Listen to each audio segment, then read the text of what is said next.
Which Amazon marketplace should you be selling on in 2019? If you haven't already thought about this question, it's a decision that could make or break your business. So which one is it going to be? What's up guys, welcome to the video. If we haven't met yet, my name's Myles, and since I started selling on Amazon just over 2 years ago, I've sold now about $3 million.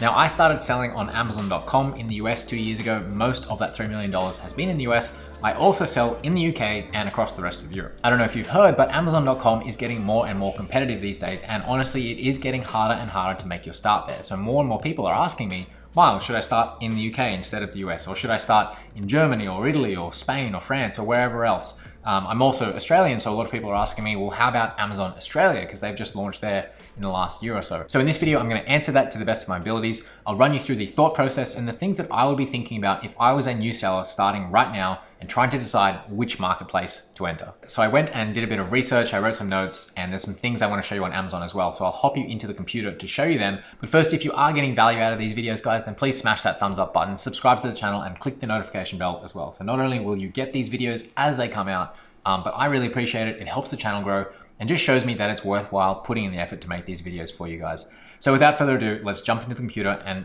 I'm going to show you my answer to which marketplace you should sell on in 2019 on Amazon. So which Amazon marketplace should you be selling on in 2019? Now in this comparison, I'm only going to cover Amazon US, UK, EU, so being Germany, France, Italy, and Spain, and Amazon Australia as well. I know there are other Amazon marketplaces, I don't know, Japan, India, but I have no experience with them. And these are probably the most common that us as English-speaking sellers that we'd be looking at, okay? So in doing so, in answering this question, I considered a couple of factors. Well, this is again how I would be thinking about this if I was starting from scratch and looking at doing it. So first of all, if I'm looking at marketplaces, I want to know how established is that marketplace. The reason is that when it comes to anything new, any new technology or a new platform or anything like that, you actually don't want to be the first person doing it most of the time. You want somebody to be there first before you and prove that there's demand, prove that there's money to be made basically. So you don't want to be late to the party, but you also don't want to be the very first person to the party. Second factor, is there a lot of room for future growth, right? So maybe there's a lot of money to be made now, but maybe it's just not going to grow and that's what it's going to be. Whereas another marketplace might have a smaller piece of demand right now and less competition as well, but it looks like in the future that's going to grow rapidly. I went and did some research, by the way, and looked at growth numbers, mainly for e-commerce in general in each of these marketplaces. So I recorded those numbers and I'll be showing them to you as we go on. The next one is how much demand is there? So again, it comes into how established is it? How many people are buying on that platform? So how much money can you make as a seller?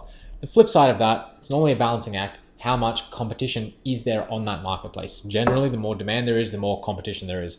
And we want to find a healthy balance between the two. And then lastly, barriers to entry. So what makes it harder for you to get into that marketplace than somebody else? And conversely, is there anything that once you're in that marketplace, it's actually going to make it harder for other people to come and compete with you? So there's no sort of black and white answer to this, but these are the things that I'm thinking about as a 7-figure seller now. And if I was going into this as a brand new seller, this is still the same thought process that I'd be following.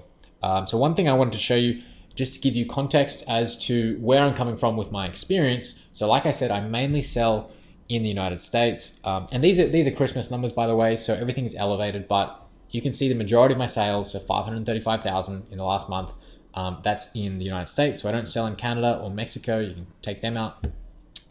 But if we get rid of that, then it jumps up and we can see I've got 40,000 in Europe. Most of that is coming from the UK. And then I do have some sales in Germany, France, Spain, and Italy, although you can see, Spain, for example, is barely anything. And Italy and France also very small. Okay, so I am selling on all those marketplaces. Obviously, it's US dominant, but I do know what it's like to sell products on all of those ones. Australia, like I said before, I have not sold on before. I have no plans to either, and I will be talking about that in this video. Okay, so those are the factors. That's my context. The next one that I just wanted to bring up straight away now is just a metric that I'd be using if I wanted to measure if I had one product in mind and I wasn't sure which marketplace to sell that product on.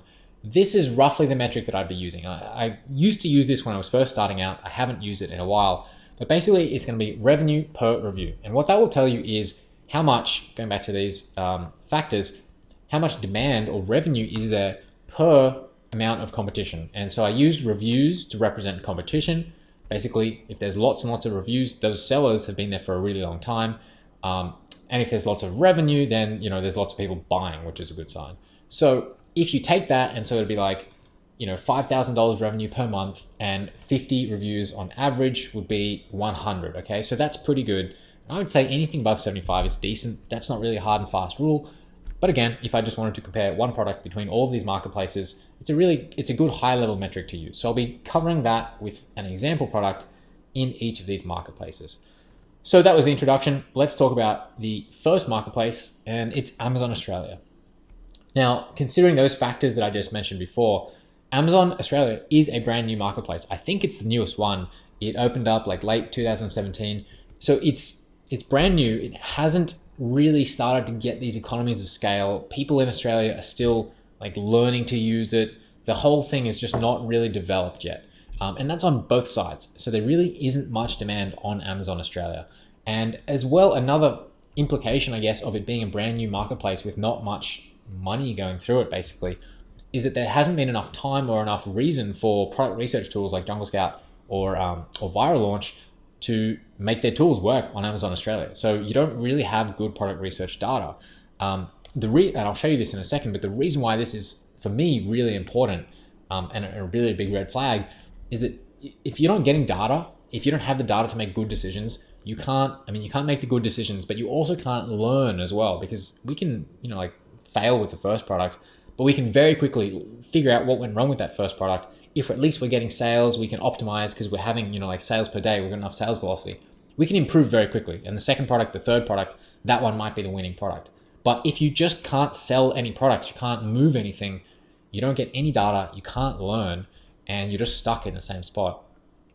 As well, you can't really test products if you're not getting any sales, because you still have to, launch 300 products at once or 300 units at once. And those potentially could be there for like 12 months or something. So it just doesn't really work out. Now I'm going to show you, where are we? I'm going to show you on Amazon Australia. So I'm using the test product as garlic press. So what I'm going to do is just check the revenues per review for each of these marketplaces for this example product. So this doesn't represent all of them, but just one example, right? So if you had one product in mind, then you can go and do this process too. I'm going to use garlic presses. Now, Amazon Australia, like I said, you try Viral Launch and it doesn't work. You try Jungle Scout, it doesn't work, right? So we can't use the best two product research options. I did have a quick look around and I found this one called eGrow, which I downloaded. It's free, but you only get limited searches, so it's not very good. But according to eGrow, these numbers look pretty good, right? So it's low revenue, like it's a few thousand for these garlic presses, but 0 or 1 review. So if you put that into the RPR, if we just chug this in here for garlic presses, what was it? Revenue 2,531, and then reviews 0. If you do the maths on that, that will actually give you a mathematical error. But let's say it's 2,000. So at first glance, that's really fantastic. As I said, anything above 75 is decent.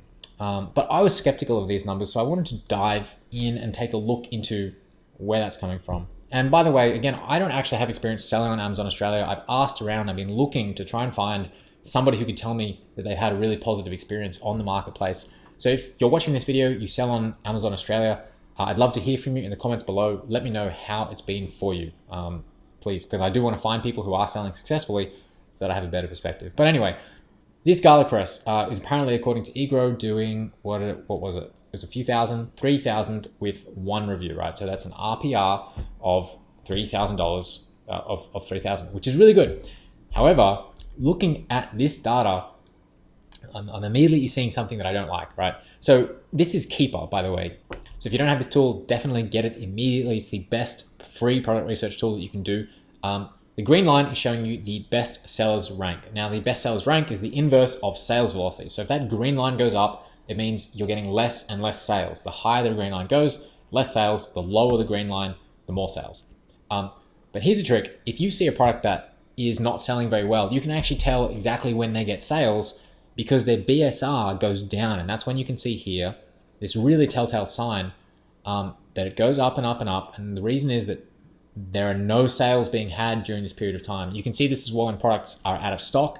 You see the exact same pattern. They're not making any sales. So the green line goes up basically. So this garlic press, which eGrow said was $3,000 a month or 200 sales, I think it was, in 30 days. It made some sales here where the BSR goes back down again, no sales, and then it goes down, no sales, and then they got a sale here. And then for the last month or so, up until the last few days ago, as far as I can tell, no sales at all.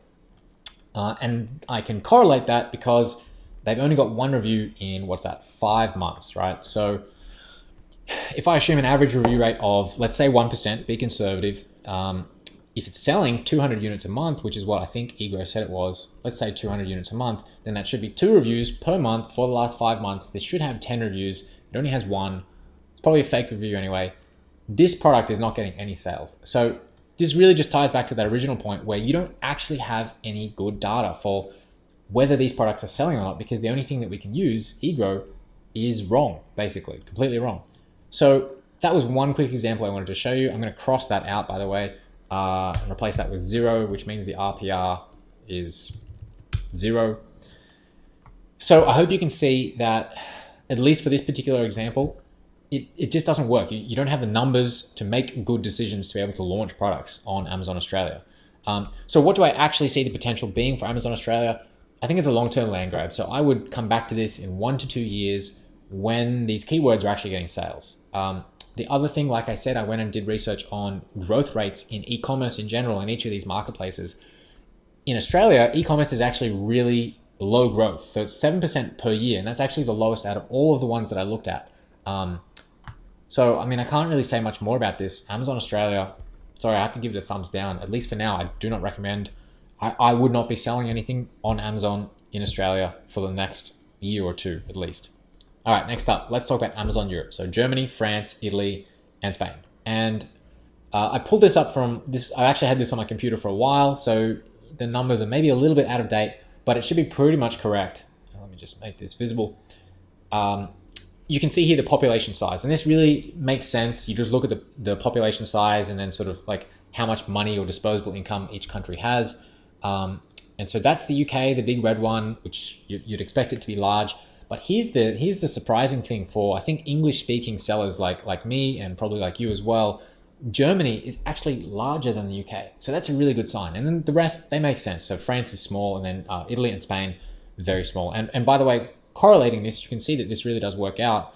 If we look at my numbers, get rid of North America, uncheck that, oops, and get rid of Europe as well, and then put in these 4 back, we can pretty much see that same pattern. So Germany is the largest, and then France, and then Spain and Italy, really insignificant, okay? So if we're looking at these marketplaces, probably we're talking about Germany, right? Couple of notes, couple of things that I went and researched. Your product preferences, so the type of products that will do well in these European marketplaces, they will actually be, in some cases, quite significantly different to the US and UK. And that's just different culture, different buyers in those markets. So it makes sense. That's not a problem. You can go and do the research in your marketplace using Jungle Scout or whatever, and you'll see those numbers basically reflecting that. Barriers to entry. Here's the big barrier for me, and probably why I'm not doing very well in these marketplaces. It's just kind of hard to go and troubleshoot and do the research and create the listing, create, like read reviews, for example. All of that stuff is really difficult to do when you're relying on Google Translate or a translator to do it for you, because you can't speak the language. So I find that to be a significant barrier to entry, which the flip side is if you're a German speaker or a French speaker or whatever, then that's a really good thing, because it means that people like me can't get in there easily. The other barrier to entry is just European VAT. So it seems like a hassle from the outside, but I mean, I've been through it. It takes a while to get used to. You have to know, when to file, how it all works, and then just basically budget, say $1,000 a year for filing fees. And once you've done that, it's okay. It takes a bit of time, but it's not a huge barrier. But really, I think the language is the biggest barrier to entry for these marketplaces. The flip side to those barriers, if you can get in there and you can speak the language, you can understand VAT, keep in mind that all of those marketplaces are growing quite quickly. So they're growing at 9 to 10% annually. This is e-commerce in general. So that's like the total potential, not just Amazon, which is, again, it's better than Australia, and it's pretty high, really. So overall, guys, I'm going to say in terms of these European marketplaces, I do recommend Germany. I think Germany is really attractive. I will show you the RPR for Germany in a second. But basically, if you speak German or you know the culture or you speak one of those other languages, then this is a pretty good bet. Now let's just hop into Germany and take a look. So I had to obviously translate garlic press to Knoblauchpress, I don't know. Type that in. Again, gonna go with Jungle Scout. One thing, by the way, I've anecdotally heard, I haven't verified this, that Jungle Scout for the European marketplaces is more accurate. So that's why I'm using Jungle Scout for this test. So I'm going to do exactly the same thing. I'm going to look at the monthly sales and the price to get the revenue, and then just divide that by the reviews.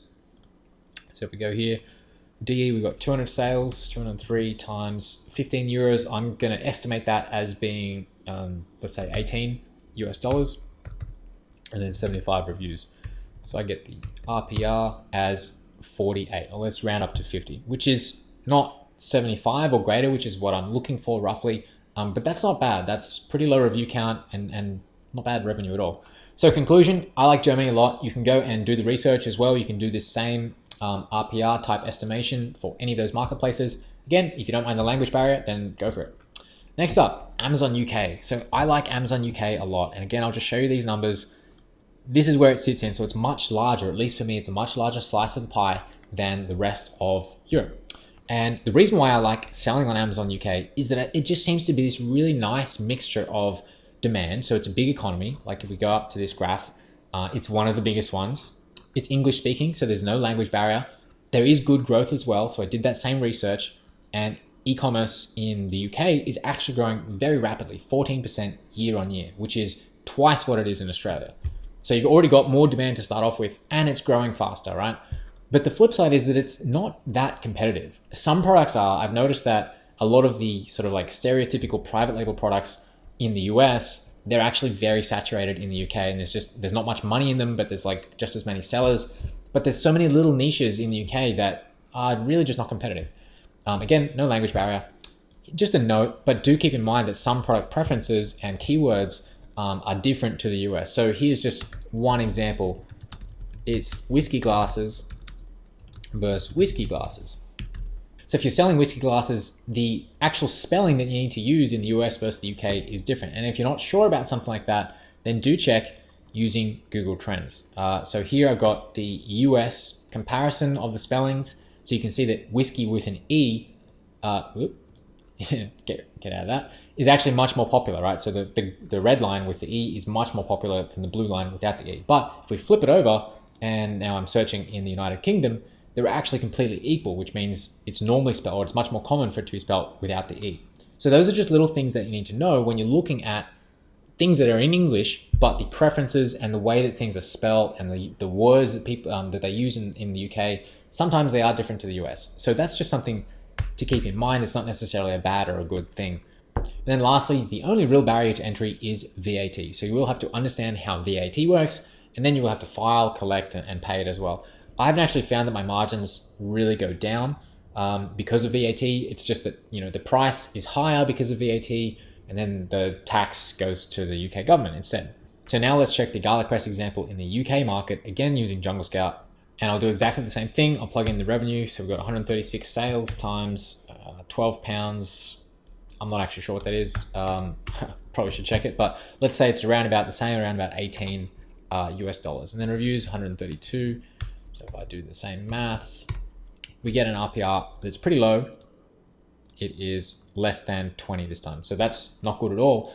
And it goes hand in hand with what I was saying before, where a lot of these like really stereotypical products, they just look like they're really bad in the UK. But there are lots of good little nuggets, little niches that you can find in the UK that just don't have that much competition. So overall, UK, I got 2 thumbs up for the UK. I actually like selling in the UK a lot. It's low volume, but it's low competition. PPC is cheaper. I recommend it highly. So let's move on now to the US. Now this is the mother of the marketplaces. This is where it all started. Obviously, Amazon.com is the website. So there's huge demand here. That's not in doubt. There's also huge growth. So interestingly, the US is the largest growing e-commerce market out of all of them, right? So not only is it the biggest, but it's also getting bigger and bigger at the fastest rate. So there is still a huge range of potential products, even though these are the barriers to entry really with the US, is that the general level of competition, it is now high and getting higher. So that means you're going to deal with, or you're more likely to have to deal with Chinese sellers, with hijackers, with black hat tactics. One thing that I've seen a lot recently is reviews being taken from an old, completely different product and then a new product coming into that listing and like craziness like that. So that's the sort of stuff that you will come to see a lot if you're selling in the US. But at the end of the day, these numbers don't lie. So that's all of the European marketplaces.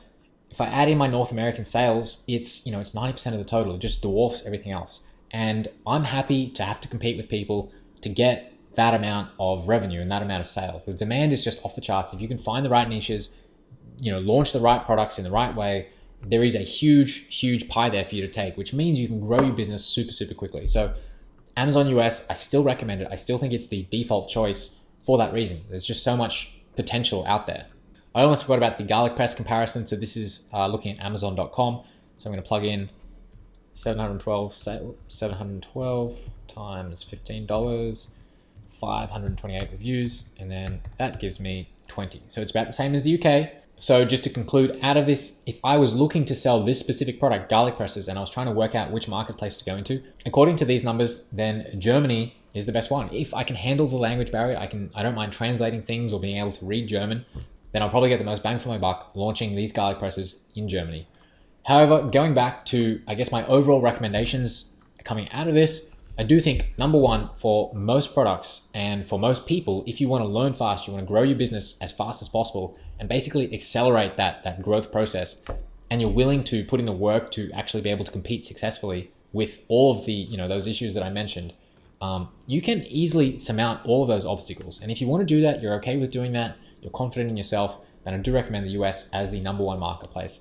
My number two recommendation is the UK marketplace. Basically, if you want a similar environment to the US, you still want to learn, grow, and succeed and get a lot of feedback from those products quickly, but you're a bit wary of all of that black hats competition type stuff happening in the US, then definitely check out the UK. And as well, neither of those top two marketplaces present any obstacles or any barriers for English speakers. So number three is Germany. I think if you can speak German, or you can understand the local market, or you have some sort of edge there, or you're not afraid to just dive in anyway, then Germany looks really good based on those numbers. I would definitely consider it. Number four, France, Italy, and Spain. Basically, if you are local to one of these marketplaces, you understand the sort of product selection that will do better there, you speak the language, you know what your customer is going to be like and what they expect, then I would go for those marketplaces. But realistically, for the majority of us, I don't think they're the best options because there just isn't that much demand there. And then number five, I would say in terms of Amazon Australia, at least for now, just avoid it. Even if you're Australian, look at the US, look at the UK, maybe in Germany. Revisit Amazon Australia in 1 to 2 years. So there you have it. That's my take on what's the best Amazon marketplace to be selling in 2019. I hope you found this video super valuable. If you have, then please do smash the like button. Please subscribe to the channel to get more videos as they come out as well. And by the way, I do make all of these videos based on your feedback and what you want to see answered. So if you do want something, you have a burning question, or you have something that you want to know about, then just leave me a comment down below asking it. And if I can cover it off in 10 minutes or less, then I definitely will. And you'll see that video on the channel sometime soon. So until then, peace, and I'll see you in the next video.